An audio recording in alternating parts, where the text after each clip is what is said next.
everyone and welcome back to Vlogtober Day 16. I'm Angie, Indie, Yarn Dyer, and General Mess. I hope you all liked seeing kind of a little bit more behind the scenes stuff yesterday that is a little bit out of my comfort zone, so hopefully you at least enjoyed it. I meant for the shop update to be today, and I just got completely bogged down with admin and invoices and having to make yarn orders and so the shop update didn't happen today. It's going to have to be within the next few days, I hope, so please keep your eyes peeled for that. In the shop update will be the now sort of, they're not famous, semi-famous? No, not even that. Hotly anticipated, maybe, Yak Sock mini skein rainbow gradient sets. So we're gonna have those, which I think turned out really well. And I also got more of those mini skeins in, so I will be able to allow back orders on them. And then I also promised you that I would show you that new shade that I dyed earlier in the week. I decided to call this one Coffee Witch because we already have a Tea Witch. And so I realized that this might look a little bit similar to some other shades, but if you look closely, if I can get my camera to focus, that's the key, focus. Close enough. If you look closely, you can see that there's more like purple and reddish and brown tones in here. So I'll just show you what that looks like twisted into a skein or a hank, depending on where you're from. So here's this one. So this is Coffee Witch. This is on the merino bamboo. The other ones aren't quite dry yet. Stuff is just taking ages and ages to dry, which is frustrating, but it's not surprising. So that is Coffee Witch. I'll give you another sort of close up of that, if I can get the camera to focus again. There we go. So there's a nice little close up of that. Some nice bright orange, some deeper sort of purpley black cherry-esque tones, and some black. So that's going to be in that shop update, as well as those sock blanks that I dyed. Like early last week. Saying that, I wanted to show you some fun stuff that I got through my post box recently. So first of all, I'm going to show you some soap. But you might be thinking, Angie, soap isn't that exciting. But this soap is exciting. This is from a company called Bean & Boy. I did a collaboration with them last year? The year before? I don't know. Time is fake. They're called Bean & Boy. They do vegan, cold processed soap. I don't know anything about soap, so maybe I'm saying this wrong. Their soaps are amazing. They are definitely my favorite when I want to sort of splurge a bit, and their packaging is really nice before I get dye all over it. So if you're looking at it being like, why does that look a little bit, it's because I left it on the table and then splashed dye on it, as is common. So from them I got the peppermint and coffee exfoliator, which is good if you really like exfoliants that like really exfoliate, like it's quite harsh, but I like that. I like to get out of the shower and feel like I've done battle. So if you don't like that, then don't go for that. But they have a specific soap that's for knitters, which is grapefruit and calendula, which was in the collaboration we did a couple of years ago, and that's lovely. I got lemongrass and poppy seed, and I also got wildflowers and oats. So I got some doubles of these. I got these a little while ago, but they've just kind of been chilling in a box on the table because I was using up other soap and I ran out of it like yesterday, so I'm ready for the new soap. Also, really quick, I'm wearing a shirt with a bear on it because I finished my I technically finished the third book of Cricket Chronicles before this, but that one's not published yet and won't get published until the end of March. So I guess this will technically be my third book. It doesn't have a name yet. It's about lesbian werebears, and it's going to be sort of like a light, fluffy, sort of festive. It's a much shorter book than the Cricket Chronicles books because sci-fi tends to be a bit longer. This is a little bit lighter. It's a little bit fluffier. We've got some evil megacorp corporations who are trying to get rid of the park reserve, so like the premise is a little bit less doom and gloom. A little bit lighter and fluffier. There's a lot of hot chocolate and snowball fights and some cuteness and whatever, so that's going to be coming out sometime in December. It's gonna kind of depend on when I get stuff back from my beta readers who will be getting it this evening. So the other thing that I got through my letterbox, I got it through today actually, is the 2021 Maker's Yearbook Planner. I've talked about this before. This is not sponsored in any way. I'm just trying to share stuff that I find really helpful for myself. None of the stuff that we do is sponsored. We are not important enough to be sponsored by anyone. So the Maker's Yearbook is really great for small creative businesses looking to sort of have a more of a critical eye on their businesses in a way that's going to kind of help you sort of pump up your business or grow your business in a direction that you want it to grow. And it's been super helpful for me. 2 years ago I had the digital only version. I will say that I bought that after seeing the physical version at a stitching group with, if you know Diana of the Crochet Chain. She showed it to me and I was like, well, I don't know how I'm going to do with this. I'm just going to buy the digital version and print out pages that I want. So I did that and that was fine. Last year I decided, you know what, I liked it so much, I think I'm just going to go ahead and get the physical version, which I did. Which I did. So this is my physical version that I got from last year. As you can see, it looks beat to hell. That's because I'm very, very hard on planners, because I'm in this thing every day, flipping back and forth. I'm trying to keep track of my life, which I need a lot of help keeping track of my life. I don't know about the rest of you. I did swap out the given binding with these binder rings probably about 5 months into 2020. I almost forgot what year it was. I think it's just my desperate hope that 2020 will be over soon. I did switch it out, but again, that's just because I'm super hard on planners. If you're somebody who's not an absolute disaster who ruins notebooks like no one's business, you'll probably be fine with the original binding. But I'm just throwing this thing around all the time, so it's honestly kind of amazing that it's still intact. So it's great. I really super love it. There's also an additional thing where you can like join like an informational Facebook group. I don't do that because I'm not really about spending a lot of time in informational Facebook groups. Just personally, it is not a platform that works well for me on an educational level. It's too distracting, too much noise. And that's like no shade on the person who created it. Obviously, it just doesn't work for me, and that's fine. I know that some people have done the Facebook group and found it immensely helpful, so it really just depends on what's great for you. For me, the planner is it, the physical planner. Her name is Nicola Taylor. I always forget her name. I'm sorry if you're watching this. I'm really sorry. Her name is Nicola Taylor.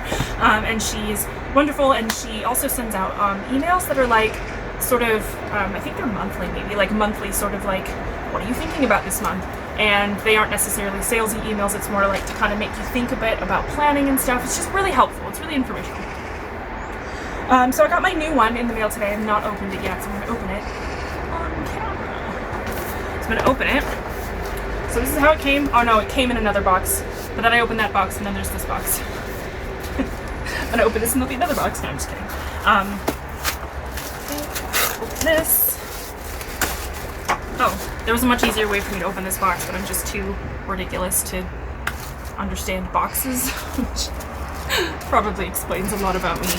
Okay, so this is for 2021, which, fingers crossed, will not be as much of a dumpster trash fire as 2020 was. Let's all just cross our fingers right now, am I right? Okay, so here is the 2021.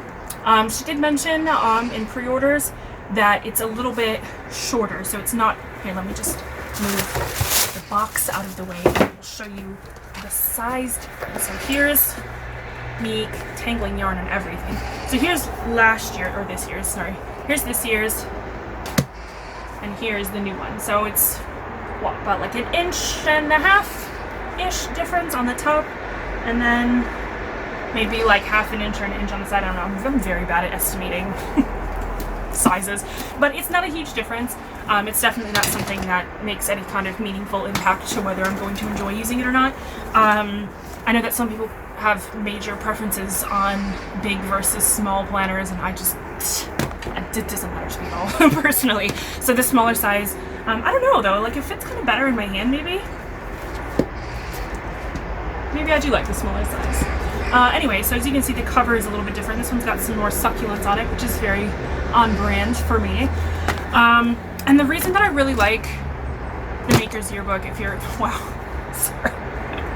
The reason that I really like the Maker's Yearbook, if you have a small business, specifically creative, it is kind of more specifically for like creative small businesses, is that it's not just like a planner, it's also something that kind of prompts you to think in different ways. So the thing that I really liked about it, and the reason that I ended up buying the physical copy last year after buying the digital one the year before, the thing that I really liked about it is that it'll be like, it kind of has you focus on what worked well, you know, how can you build on what worked well, what didn't work well, you know, can you adapt it, do you want to try it again,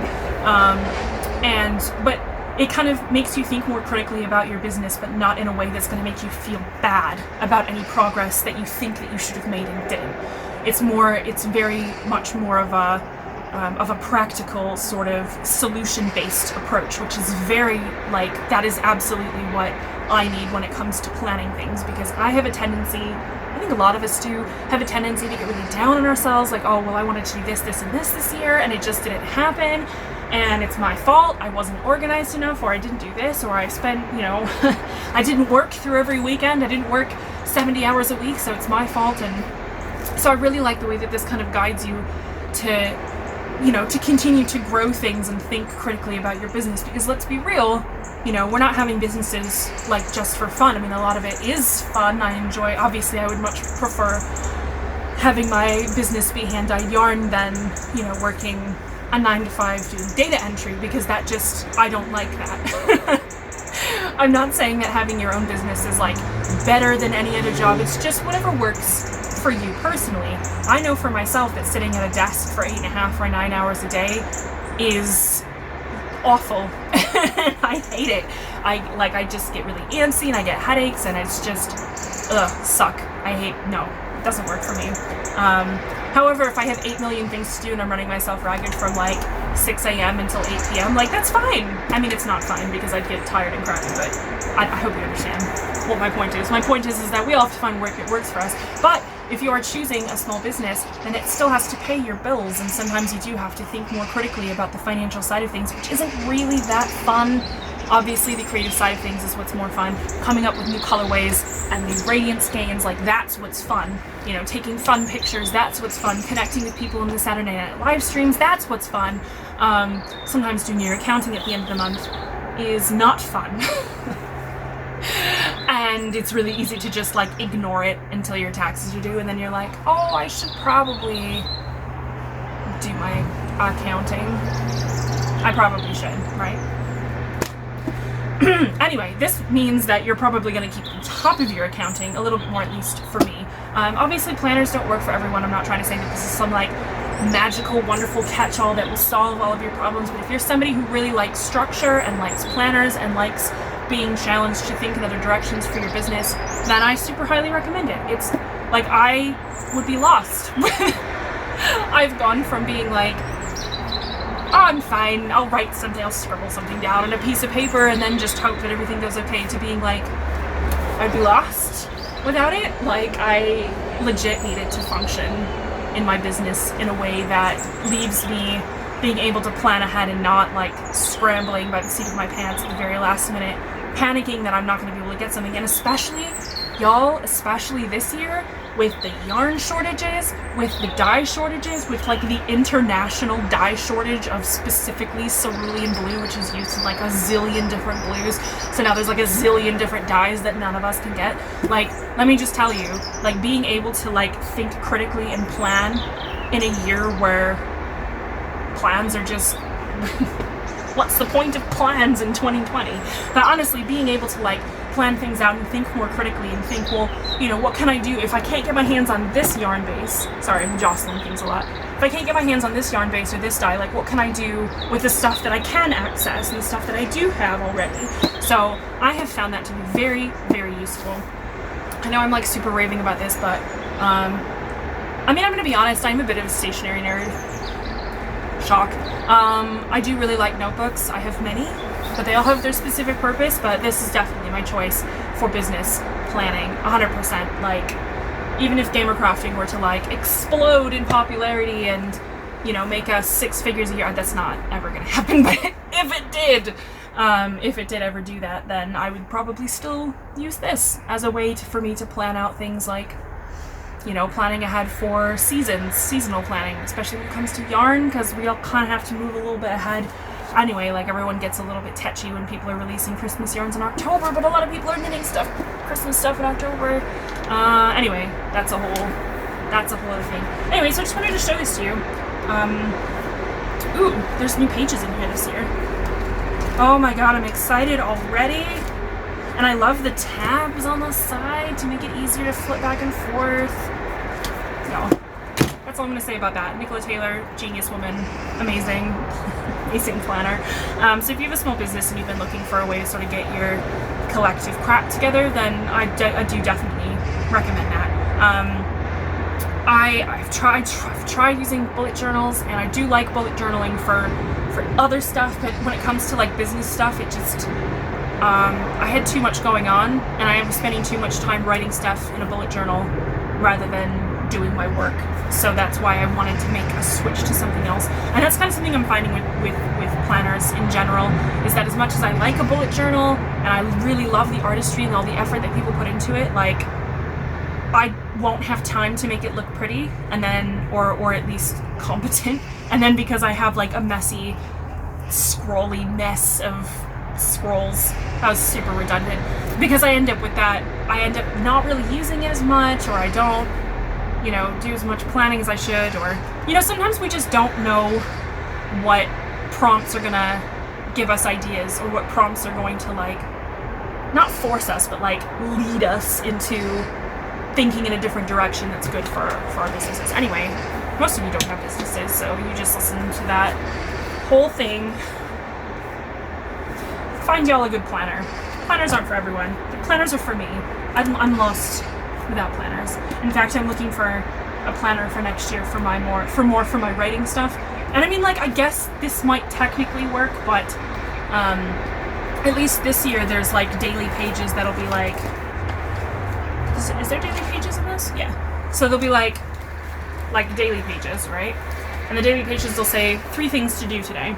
Now, from the yarn business, that makes a lot of sense, because some days that will be dyeing new shades, or dyeing back orders, or setting up ads, or doing research, or like there's a lot of different like moving parts and stuff, and specifically what I'm dyeing, because I'm not going to be dyeing the same thing every day. Whereas for writing, I feel like all those daily pages, it would be like 3 things to do today, and it would just be like, I just need to keep writing, and then when I'm done writing, I have to edit it. Like, it would be kind of monotonous, and so I feel like I need a different planning system for that specifically. But for yarn dyeing, and probably a lot of other creative businesses, this is legit. I'm gonna stop talking to you about stationery and planners now, even though obviously I just got very animated, so you can tell that I have a deep and unending love for planners. But I am going to stop talking because we have dinner just about ready. I can smell it through the open door there, and it's making me a little bit like the Tasmanian devil. Like I'm just going to go in there and just like eat all of the food. So I'm going to leave it there for tonight. Thank you all very much. Please do like and subscribe. I will come back tomorrow. Tomorrow's Saturday.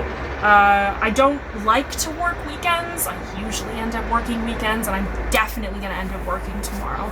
So as much as I really wanted to be like, today's the day I'm going to get out that new sewing machine and try a thing, it's not going to happen. There's stuff that has to get packed up so that it can go out on Monday because the stuff wasn't dry, and yeah. Tomorrow is definitely going to be a work day, but that's alright. And then we'll be doing a live stream tomorrow night.